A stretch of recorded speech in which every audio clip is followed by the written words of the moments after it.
Hey everybody, welcome to my channel. This is your sister Mercy L, also known as Empress.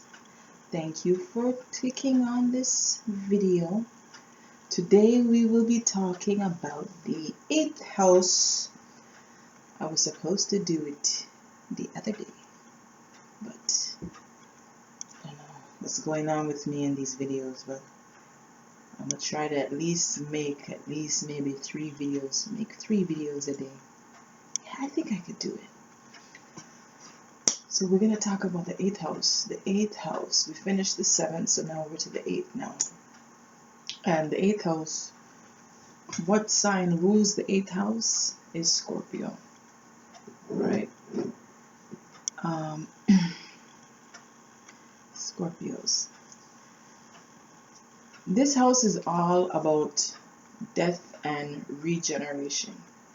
That's what this house is about. Death and regeneration.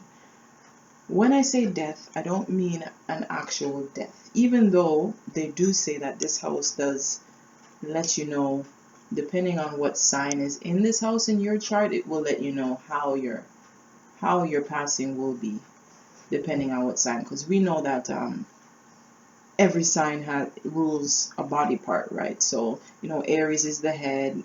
That person might have maybe head injuries. The next, that person might have maybe throat, arms, maybe something happened, arms, chest, it goes all the way down like that, right? So they do also say that this house does tell you about how a person will pass.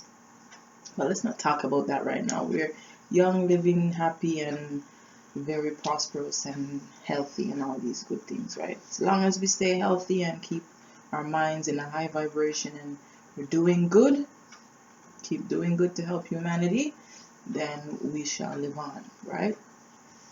So this house is all about death and regeneration. And when I say death now, I mean as in, experiences that you go through in life.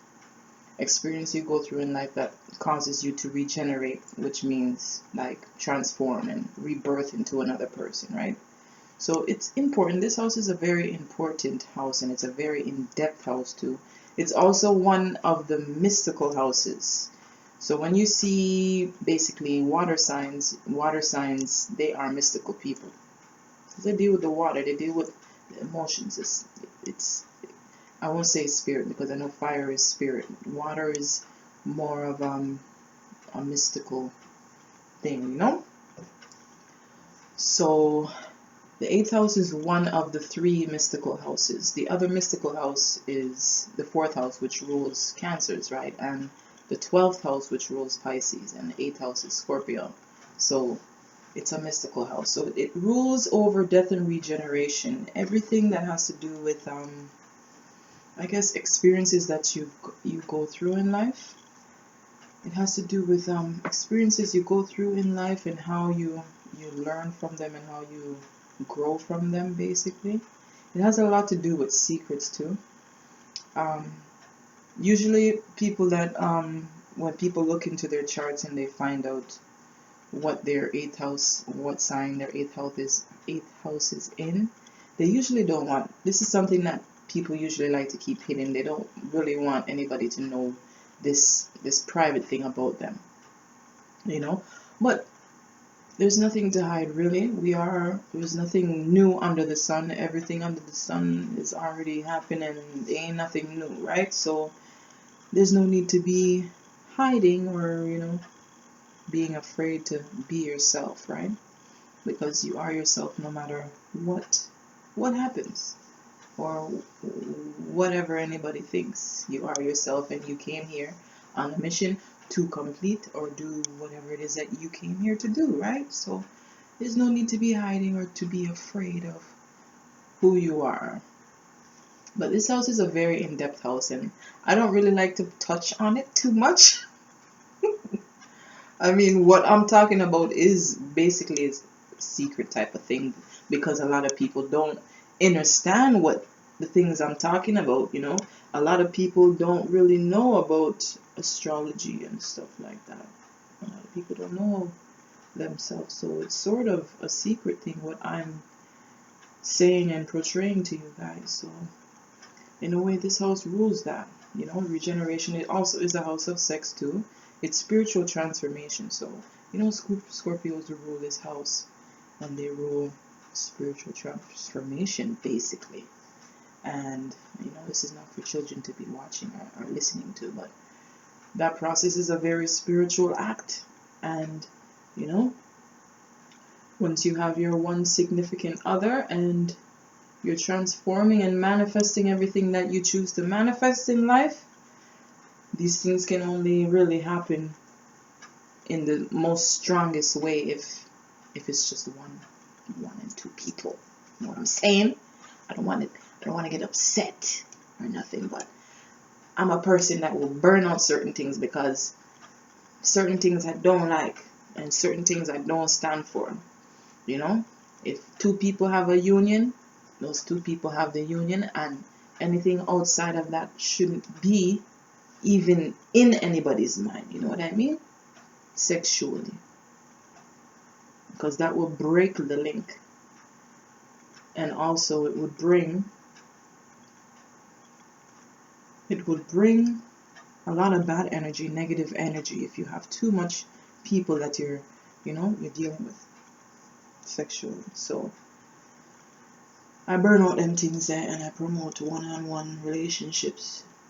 But sex is a spiritual transformation, and it does help people grow in certain ways if they're really striving to be a better person or striving to be more spiritually awakened in a way. But we as people must preserve our energy as well. Too much of this would drain a person and sort of take away their life forces. So you have to be very careful in what you're doing when it comes to this. You have to really know what you're doing. But at the same time, this house is all about, death and regeneration and spiritual transformation. It's a house of sex. Scorpios rule this house, and I don't really want to get too into it too much. If you guys really want to get more information on the 8th house, you guys can, search. There's so much information on the internet. There's so much information that you can find. But yes, it's a house of death and regeneration, spiritual transformation. This house is one of the mystical houses, and depending on which sign or which one of your signs is in this house would explain to you how you empower yourself, really, because Scorpios rule Pluto, and Pluto is all about death, transformation, and rebirth. And also Mars rules Pluto as well. And Mars, we all know that Mars is your life force, your sexual energy, or your sexual drive, or your passion, or whatever it is that you choose to push your energy towards. So this house is a good house to empower yourself. Pluto is empowerment, and those chakras spinning in the right direction. But yes, this was my little take on the 8th house of Scorpio. I hope you guys enjoyed it, and I hope that you guys do also look up, type up anything. If you find out what sign you're in, you just type it up and say, okay, let's say my 8th house is in Aries, or my 8th house is in Taurus, or you just type Taurus in 8th house. You get a little description and you can understand how you empower yourself, how you spiritually transform yourself and all these things. There's no need to be afraid. There's no need to be hiding, or just let the lioness and let the Leo out. You see me? But that's what life is all about. This house, I feel, is a very important house still. It's an important house, because without this house, we wouldn't be here. We wouldn't be here. Sex is what brought us here. Sex is what it is. Sex is a very spiritual thing, and sex is something that, must be done in a very responsible way, because at the same time, it is our life force, it is our energy, and it should be looked at as sacred. You know what I mean? So, yes, this is your girl Empress, also known as Mercy L. Let's switch it up for you guys. Mercy L, just here bringing you another video.